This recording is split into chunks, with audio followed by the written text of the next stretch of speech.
नमस्कार। तो जैसा कि आपने देख लिया है, बिहार कर्मचारी चयन आयोग द्वारा इंटर लेवल के पदों पर बम्पर वैकेंसी निकाली गई है। अब विद्यार्थी कंफ्यूज हैं, उन्हें लग रहा है कि क्या करें, क्योंकि सेकेंड CIL यानी द्वितीय इंटर स्तरीय परीक्षाओं के लिए जो वैकेंसी एक बार पहले भी निकल चुकी है और फिर दूसरा बार निकला है, इस बार पद बढ़ाकर निकाला गया है। तो अब विद्यार्थी कंफ्यूज है कि क्या करें।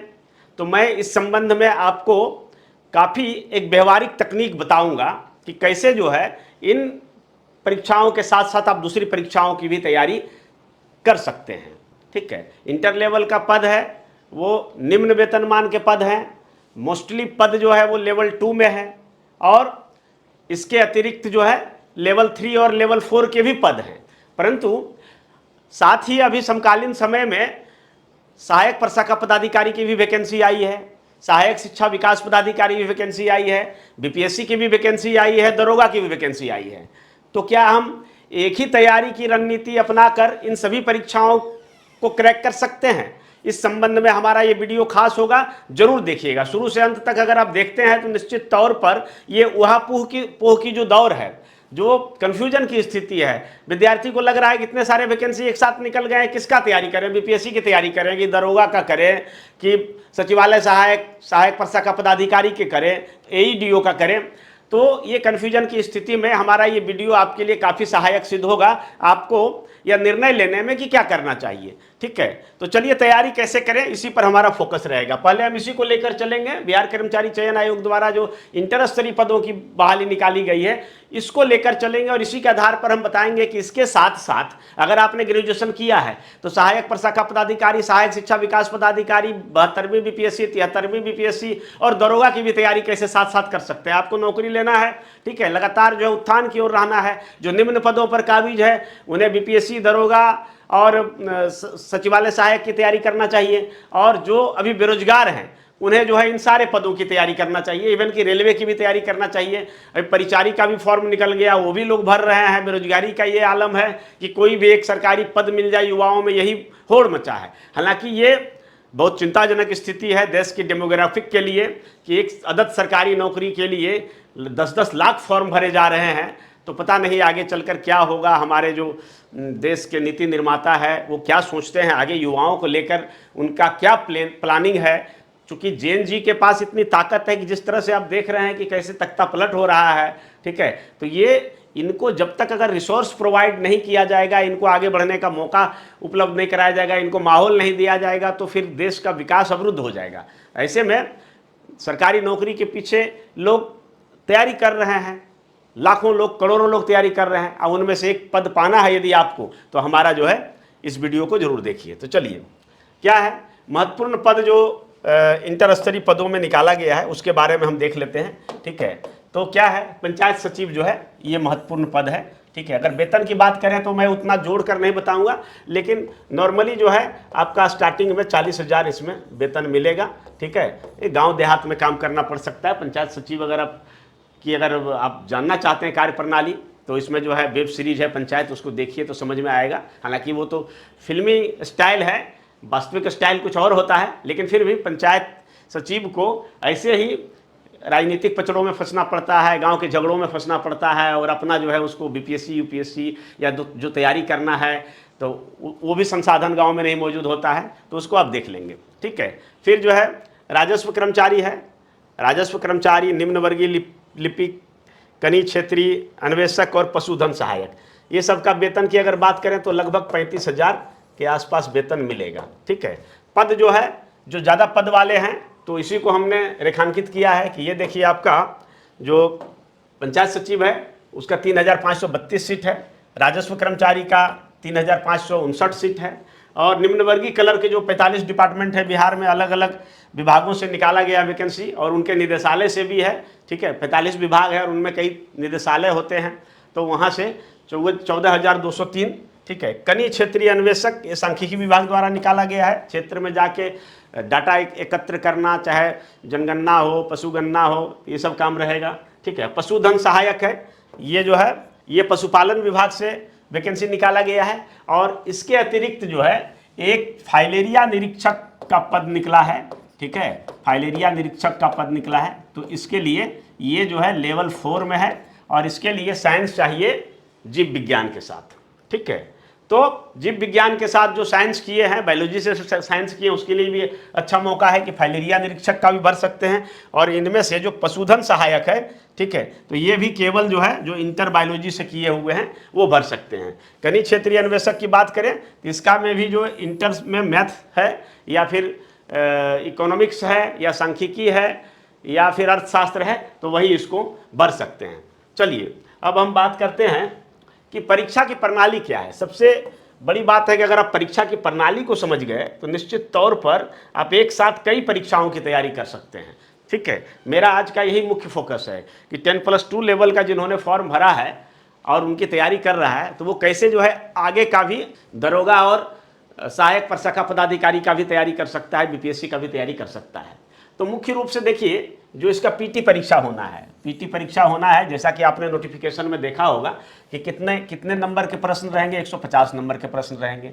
इसमें 1/4 निगेटिव भी है, ठीक है। और पीटी परीक्षा लिया जाएगा 40,000 से अधिक फॉर्म आया तब, तो 40,000 से फॉर्म अधिक तो आना ही आना है। 10-10 लाख फॉर्म जब आ रहे हैं तो 40,000 कौन बड़ी बात है।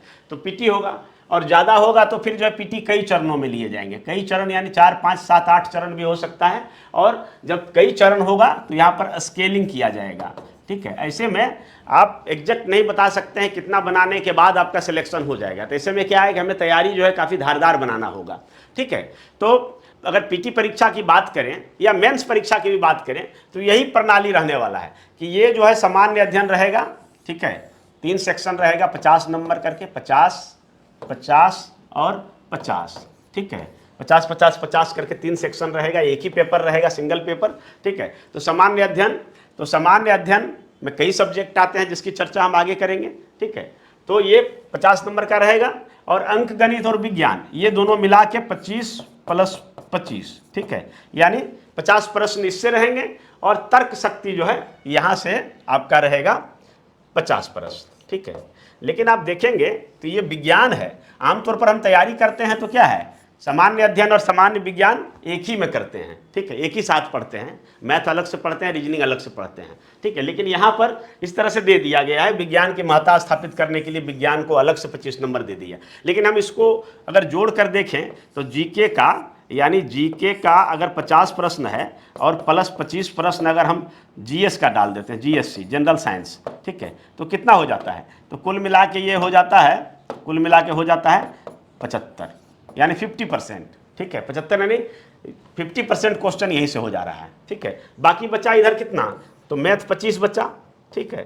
और रीजनिंग जो सवाल पूछा जाता है तो रीजनिंग में से भी मैथ का कुछ सवाल रहता है, यानी है तो नाम रीजनिंग लेकिन यहाँ भी कुछ सवाल मैथ के पूछे जाएंगे। कितना, तो कम से कम 15 जो है आपका रीजनिंग वाले में भी मैथ का सवाल रहेगा, मतलब रहेगा रीजनिंग का प्रश्न, लेकिन जो है ना वो मैथ का नेचर का रहेगा।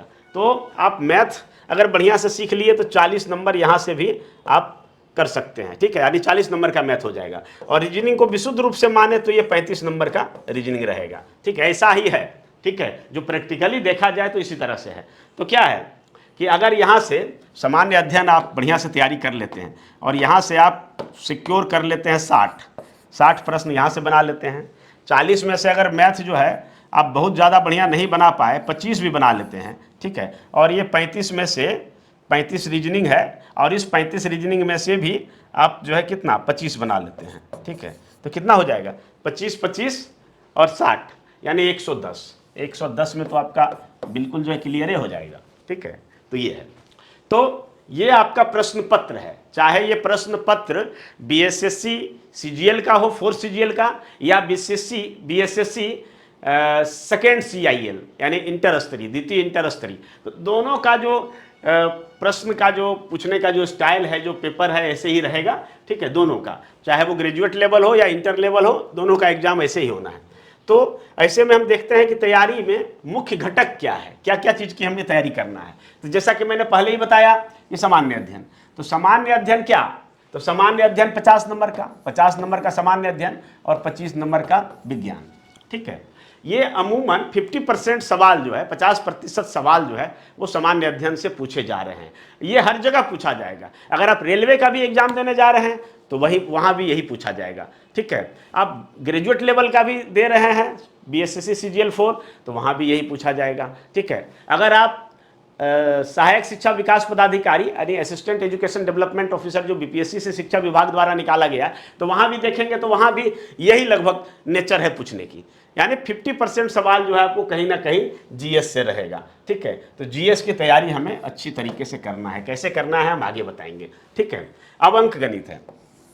अंक गणित तो हर परीक्षाओं के लिए है। ठीक है, हर परीक्षाओं के लिए है। जैसा कि हम बताएं कि 25 अंक गणित यहाँ से, और अंक गणित अगर आप बढ़िया से तैयारी कर लिए तो 15 आपका रीजनिंग भी इसकी सहायता से बन जाएगा, यानी 40 प्रश्न ये हो गया। ठीक है, और यहाँ पर 35 प्रश्न, इसी की तैयारी करना है। यानी आपको तैयारी 3 ही चीज़ की करनी है। क्या क्या करना है? तो सामान्य अध्ययन यानी GK general studies, GK GS, ठीक है, और विज्ञान इसी में रहेगा, साइंस, और अंक गणित करना है, अरिथमेटिक जिसको कहते हैं, और रीजनिंग का करना है। ये 3 तैयारी कर लिए, और ये तीनों तैयारी करने में कितना समय लग सकता है? तो GK GS का हम बात नहीं करेंगे, इसमें जो है कितना भी समय लग सकता है, 6 महीना से लेकर 18 महीना लग सकता है, एक आकलन के मुताबिक विद्यार्थियों पर डिपेंड करता है।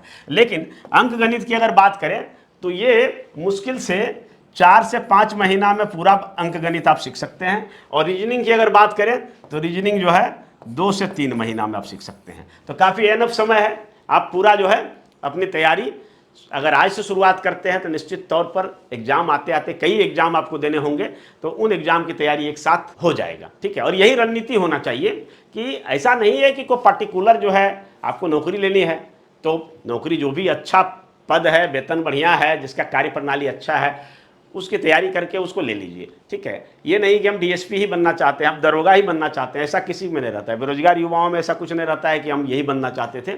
उनको जो भी नौकरी मिल जाए, जहाँ से सैलरी प्राप्त हो, है ना, जॉब प्रोफाइल बढ़िया हो, ठीक है, उसमें सुविधाएं बढ़िया हो, यही नौकरी बढ़िया है। ठीक है, नौकरी ये नहीं करना है। अब है क्या कि पुस्तक, क्या पुस्तक आपको पढ़ना होगा, इस संबंध में लगातार मैं इम्फेसिस डालता हूँ कि भाई पुस्तक बहुत ज़रूरी है।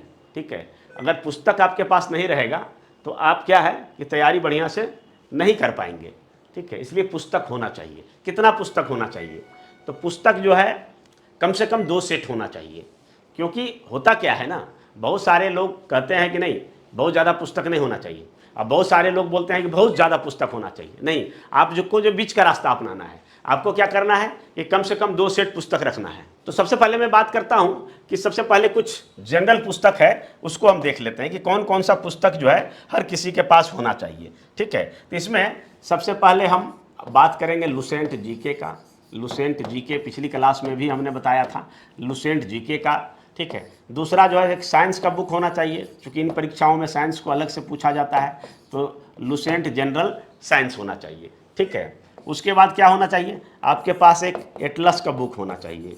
ठीक है, एटलस। ठीक है, एटलस को अगर आप देखेंगे, मानचित्र अध्ययन करेंगे तो बहुत सारा सवाल ऐसे ही सॉल्व हो जाएंगे। ठीक है, उसके बाद क्या होना चाहिए? तो उसके बाद आपके पास एक जो है गाइड बुक होना चाहिए, गाइड बुक है ना, जो स्पेशली उसी एग्जाम के लिए निकलता है, तो वो गाइड बुक होना चाहिए। उसके बाद क्या होना चाहिए? उसके बाद आपके पास होना चाहिए एक प्रैक्टिस सेट। प्रैक्टिस सेट, ऐसा प्रैक्टिस सेट जिसमें पिछले वर्षों का भी क्वेश्चन हो, यानी PYQs हो। ठीक है, तो वो प्रैक्टिस सेट, इतना किताब जो है एक कंबाइंड में होना चाहिए। ठीक है, ये किताब जो है आपके पास मार्केट से कलेक्ट कर लेंगे। ठीक है, इतना बुक आपके पास जरूर होना चाहिए। और क्या होना चाहिए? एक और बुक हम जोड़ लेते हैं, क्योंकि उधर हमने नहीं बताया तो यहाँ बताते हैं। बिहार विशेष का एक बुक होना चाहिए, आप दृष्टि पब्लिकेशन का ले सकते हैं, या फिर मार्केट में देखेंगे मंथन वगैरह भी अच्छा निकालता है तो उसका आप ले सकते हैं। ठीक है, अब क्या करना है? तो अब जो है ये जो कंबाइंड में जो हमने बुक बताया जनरल बुक, ये तो होना ही चाहिए। इसके साथ क्या होना चाहिए? तो GS की अगर बात करें तो इतिहास के लिए अलग अलग बुक जो है होना चाहिए। इतिहास, भूगोल, राज्य व्यवस्था, अर्थव्यवस्था, सामान्य विज्ञान और समसामयिकी।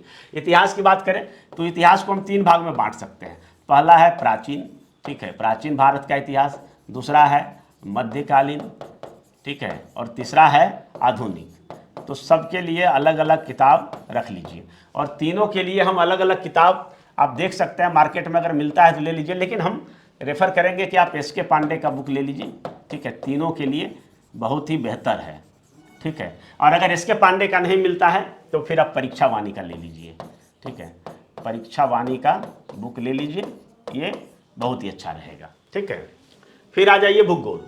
तो भूगोल के लिए क्या है, तो भूगोल के लिए आप ले सकते हैं सबसे अच्छा जो सुपर किताब है आपको मार्केट में मिल जाएगा, वो मिल जाएगा महेश बर्नवाल का। तो महेश बर्नवाल का भूगोल ले लीजिए और इसके साथ एक पर्यावरण का भी किताब ले लीजिए और इसके साथ जो है एटलस का बुक होना चाहिए, जो कि हमने पीछे भी बताया है, ठीक है।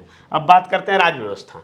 तो राज व्यवस्था में क्या होना चाहिए, तो राज व्यवस्था की अगर बात करें तो यहाँ पर आप लक्ष्मीकांत का पॉलिटी पढ़ सकते हैं, लेकिन लक्ष्मीकांत का पॉलिटी ज़्यादा हो जाएगा, तो यहाँ भी आप परीक्षा वाणी को अपना सकते हैं, ठीक है, परीक्षा वाणी को अपना सकते हैं, ठीक है। इसके साथ मैं एक चीज़ और बताता हूँ कि अगर आपके पास समय है तो आप NCERT, ठीक है, NCERT बुक भी जरूर पढ़िए। कब से कब तक, तो 6 से 10 to 12 तक, ठीक है, 6ठी क्लास से 10वीं क्लास और कभी कभी 12वीं क्लास तक किसी विषय में। जैसे इतिहास में 12वीं क्लास तक पढ़ना पड़ेगा, भूगोल में 6 to 10 हो जाएगा, ठीक है, और साइंस में भी 6 to 10 हो जाएगा। अब अगर अर्थव्यवस्था की बात करें तो अर्थव्यवस्था में भी आप बुक ले सकते हैं, ठीक है। किसका बुक ले सकते हैं, चाहे तो आप परीक्षा वाणी का ले लीजिए, परीक्षा वाणी, ठीक है, परीक्षा वाणी, या फिर मंथन पब्लिकेशन का ले लीजिए, आता है, ठीक है, या फिर घटना चक्र का ले लीजिए, है ना, इन तीनों में से कोई भी बुक ले लीजिए। सामान्य विज्ञान की अगर बात करें तो सामान्य विज्ञान में भी आप जो है ले सकते हैं लुसेंट की, एक मैंने यहाँ पर बताया लुसेंट GS, लुसेंट सामान्य विज्ञान, उससे काम बन जाएगा। ये थोड़ा सा विस्तार में पढ़ना चाहते हैं तो आप जो है वो परीक्षा वाणी को ले सकते हैं, परीक्षा वाणी ले सकते हैं, और इसके साथ साथ घटना चक्र को भी आप प्रीफर कर सकते हैं, ठीक है। अब बचा करेंट अफेयर्स। तो करेंट अफेयर्स की अगर जहाँ तक बात किया जाए तो करेंट अफेयर्स में आपको मैगजीन पढ़ना पड़ेगा। तो मैगजीन में सबसे बेस्ट मैगजीन जो है वो है सामान्य ज्ञान दर्पण, सामान्य ज्ञान दर्पण, ठीक है। और इसके अतिरिक्त और कोई पढ़ना है तो फिर मंथन भी आप ले सकते हैं, ये मंथली मैगजीन है। तो ये तो हुआ GS का बुक, ठीक है। अब इसके साथ मैथ और रीजनिंग भी है, तो मैथ और रीजनिंग का देख लेते हैं कि मैथ और रीजनिंग के लिए कौन सी बुक आपका होना चाहिए, ठीक है। तो मैथ के लिए जो सबसे बढ़िया बुक है मार्केट में, तो वो मैं आपको प्रीफर करूँगा कि सबसे बढ़िया जो बुक है तो वो है RS अग्रवाल का। RS अग्रवाल का आप मैथ ले लीजिए और इसमें आप देख लीजिए कि सिलेबस क्या है। पिछले वीडियो में हमने सिलेबस भी बताया है, और उसको प्रत्येक चैप्टर को अपने किसी सीनियर से या अपने किसी टीचर से मार्गदर्शन में आप बनाना प्रारंभ करें। और पूरा जो है मैथ RS अग्रवाल का मैथ बनाने में आपको 3 महीना लगेगा। अगर रोजाना 2 घंटा समय देते हैं तो 3 महीना लगेगा, और 3 महीना शुरुआत में आपको अच्छा नहीं लगेगा, ये जान लीजिए। शुरुआत में जब आप पढ़ेंगे तो बिल्कुल अच्छा नहीं लगेगा क्या बेकार है, बिना मतलब का चीज़ है। लेकिन जब आपको मन लगेगा ना तो यही मैथ छोड़ने का मन नहीं करेगा, ठीक है। तो शुरुआत में कैसे भी अपना फोकस जो है, अपना मोटिवेशन वहाँ पर एकत्रित करना है, कंसंट्रेट करना है। ये 7 दिन 8 दिन तक आपको ऐसा लगेगा, और ये जब कर लिए तो मैथ में आप ऐसा क्या है कि मास्टर बन जाएंगे, ठीक है। तो RS अग्रवाल से शुरुआत करिए, उसके बाद अगर कोई दूसरा बुक है जैसे महेश मिश्रा है, और भी मार्केट में कई सारे SD यादव हैं, इन सब के मैथ हैं, तो वहाँ पर आप कर सकते हैं। रीजनिंग के लिए क्या करना है, तो रीजनिंग के लिए भी सबसे बढ़िया जो बुक है वो RS अग्रवाल का ही है, ठीक है। RS अग्रवाल का रीजनिंग आप ले लीजिए, ठीक है, बनाइए। इसके बाद अजय चौहान का भी है, अजय चौहान का भी रीजनिंग का बुक है, फिर राजेश का है, ठीक है। तो ये रीजनिंग का कोई भी एक बुक ले लीजिए, ज़्यादा नहीं लेना है। और उसके साथ क्या करना है, रीजनिंग जो है ये प्रैक्टिस की चीज़ है, ठीक है, तो प्रैक्टिस कीजिए। और ये प्रैक्टिस आपको हर सेट में मिल जाएगा, जितना भी प्रैक्टिस सेट का किताब है उसमें आपको रीजनिंग का मिल जाएगा। उसी को बनाना प्रारंभ करिए और उसी से आप सीख सकते हैं, ठीक है। कुछ चीज़ें ऐसी है रीजनिंग के लिए जो आधारभूत चीज़ है, जैसे कोडिंग वगैरह के लिए आता है, तो हम लोग क्या करते थे कि उसका बना लेते थे, जैसे कि कौन क्रम पर कौन सा संख्या है, ठीक है, तो ऐसे कर लेते थे, इजोटी या फिर कॉफी लरक्स, तो ये बना लेते थे कोड, और उसी पर जो है कोड बना हुआ रहता था, तो आराम से जो है वो रीजनिंग बन जाता था, ठीक है। मैथ और रीजनिंग बहुत हार्ड एंड फास्ट नहीं है, बहुत कोई कठिन चीज़ नहीं है, बशर्ते आपका उसमें मन लगना चाहिए। और अगर मन लग गया ना, मैथ और रीजनिंग में मन लग गया, तो बता देते हैं कि GS से भी ज़्यादा पावरफुल है, क्योंकि GS सीखने में 6 महीना, साल भर, 1.5 साल, 2 साल तक लग जाता है। लेकिन अगर मैथ और रीजनिंग आप सीख लिए तो मैथ और रीजनिंग के बल पर ही आप एग्जाम निकाल सकते हैं, कोई दिक्कत नहीं होगा। क्योंकि मैथ और रीजनिंग में बहुत सारे लोग लोगों का मैथ और रीजनिंग मजबूत नहीं होता है। तो मैथ और रीजनिंग के लिए आज से लग जाइए, अभी से लग जाइए, तो निश्चित तौर पर मैथ और रीजनिंग आपका क्लियर हो जाएगा। अब भाई क्या की भाई, सिलेबस लगभग सबका एक जैसा है, ठीक है, थोड़ा बहुत अंतर को हम हटा दें तो बाकी सिलेबस एक जैसा है। और जिस तरह निश्चितता का माहौल है कि वैकेंसी निकलता है, एग्जाम नहीं होता है और उसी में फिर दूसरा वैकेंसी आ जा रही है, ठीक है, अभी का माहौल ही ऐसा है कि अभी ज़्यादा वैकेंसी आ रही है, लेकिन एग्जाम कब होगा नहीं होगा ये अभी किसी को पता नहीं है, ठीक है, आने वाली सरकारों पर निर्भर करेगी कि वो कब एग्जाम लेती है।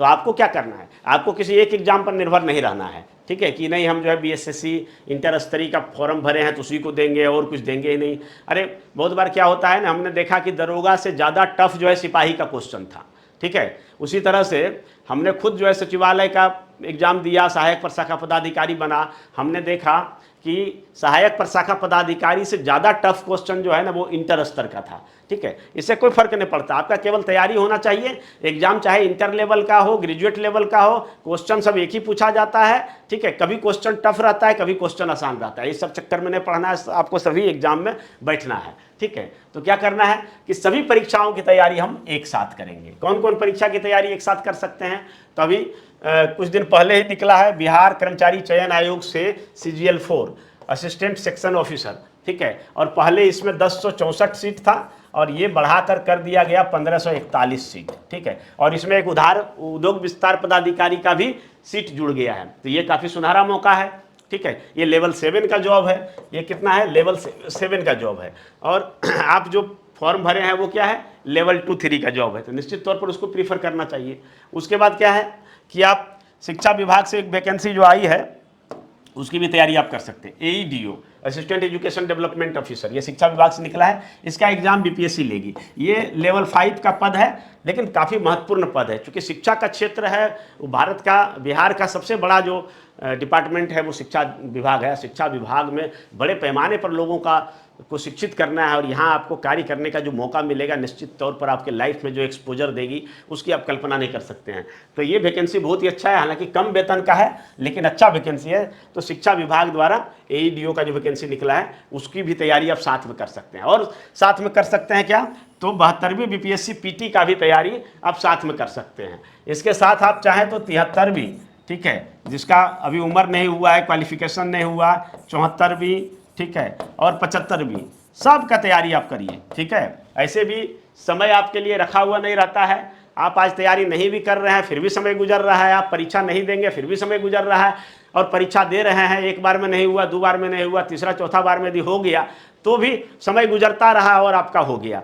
तो होशियारी इसी में है कि हम जो है लगातार अपने कर्म पथ पर डटे रहें, अटे रहें, बिना विचलन के, बिना डाइवर्जन के और बिना डिस्ट्रैक्शन के, ठीक है। तो यह है। अब सब इंस्पेक्टर की बात करते हैं, तो सब इंस्पेक्टर का भी तैयारी आप साथ में कर सकते हैं। इसका भी सिलेबस एक ही जैसा है, कोई दिक्कत नहीं, केवल यही करना है कि जब जिसका एग्जाम आए, ठीक है, 1 महीना पहले से अपना मोड को चेंज करके उस एग्जाम की तरफ फोकस हो जाना है और उसके सिलेबस के अनुरूप तैयारी कर देना है, उसके अनुरूप आपको प्रैक्टिस करना है। बाकी सबका एक साथ तैयारी किया जा सकता है। इसके बाद अगर रेलवे से भी कोई वैकेंसी निकलती है तो वही सब टेक्निक फॉलो करके आप जो है रेलवे का भी परीक्षा पास कर सकते हैं। रेलवे में भी वही मैथ, रीजनिंग और जीके पूछा जाता है, ठीक है, अलग से कोई चीज़ नहीं पूछा जाता है। तो मेरा कहने का यही सार था कि जो अभी आप अनिश्चितता के माहौल में कन्फ्यूजन की जो स्थिति है, आप सोच रहे हैं कि द्वितीय इंटर स्तरीय एग्जाम जो आया था उसका पता नहीं कब परीक्षा होगा कब नहीं होगा, तो ये सब फेरा में नहीं पड़ना है। आप क्या करिए कि अगर आप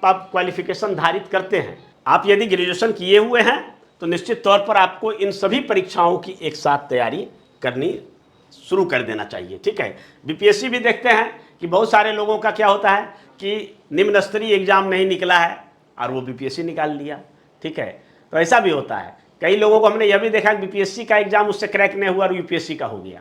तो ये डिपेंड करता है कि आप किस समय कितना फोकस हुए हैं, ठीक है। और बहुत बार क्या होता है कि एग्जाम में, हालांकि हम लक का जो है फेवर नहीं करते हैं, लेकिन लक भी आपके लिए कभी कभी फेवर करता है, ठीक है। इस बात को आप मानिए तो तैयारी में लग जाइए, ठीक है। तो चलिए, मेरा ये जो वीडियो था आपको बताने का ही मकसद था कि आप जो है किसी एक एग्जाम के भरोसे ना रहें, कम से कम 4-5 एग्जाम जो भी समकालीन जगत में निकल रहा है सबका फॉर्म भरें और सबके साथ तैयारी करें। क्योंकि मेरा आज का स्लोगन है कि ईश्वर का लिखा मनुज ने भाग्य में कुछ नहीं लाया है, अपना सुख उसने अपने भुजबल से पाया है। ठीक है, यानी ईश्वर ने कुछ भी देकर आपको नहीं भेजा है। आपका जो ये यहाँ पर जो बोलता है ना कि ब्रह्मा ने लिख कर भेजा है, गलत बात है, कुछ लिख कर नहीं भेजा है। वो बिल्कुल बिल्कुल जो है ना खाली छोड़ दिया है और ये कहा कि हे मनुष्य, तुम जाओ धरती पर और अपने पसीने से, अपने श्रम से, अपनी टेक्निक से, अपनी रणनीति से यहाँ पर लिखना अपना भाग्य खुद। ठीक है, तो अपना भाग्य आप खुद लिख सकते हैं और अपना सुख जो है अपने जो है ताकत पर, अपने श्रम शक्ति के बल पर, अपने टेक्निक के बल पर, अपनी रणनीति के बल पर हासिल कर सकते हैं। और इस दुनिया में, इस जगत में एक सुंदर जीवन, एक शानदार जीवन, जो जीवन आपको कभी दोबारा नहीं मिलने वाली है, एक ही बार ये जीवन मिला है, तो शानदार तरीके से जी सकते हैं।